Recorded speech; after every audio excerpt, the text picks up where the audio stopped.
أعوذ بالله السميع العليم من الشيطان اللعين الرجيم بسم الله الرحمن الرحيم kalli zazzafan sirrin tasrifin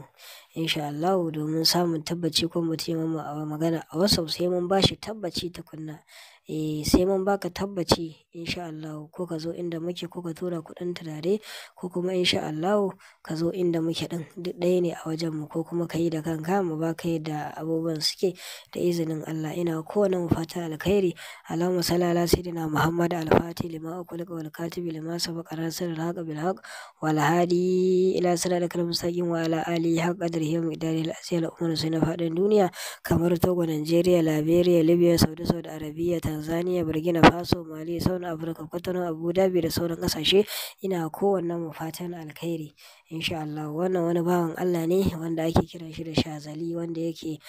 insha Allah a ƙasar Najeriya da yake a Kaduna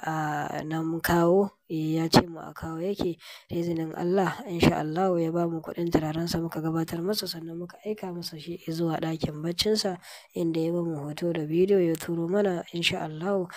na ce zan fito in muku bayani insha Allah a kai da izinin Allah ina kowane mu fatan alkhairi. Dan uwa idan farkon zuwan ka ne wannan makaranta ta mai tara albarka daure ka danna mana alamar subscribe sannan kai shi a ɗan wannan gagarumi attajiri garnagakin sirri na wannan lokaci insha Allah ina kowane mu fatan alkhairi ga masu buƙatar hayaƙi baɗali sabule baɗali muna nan mun sake haɗawa insha Allah wancan da muka haɗa ya ƙare da wuri ko mutane sun ta neman shi insha Allah wanda ya san muhimmancin shi da darajar shi ne kawai yake martabawa insha Allah ina kowane mu fatan alkhairi. Shi wannan sabule baɗali hayaƙi baɗali yana tasiri ɓangaren abin da ya shafi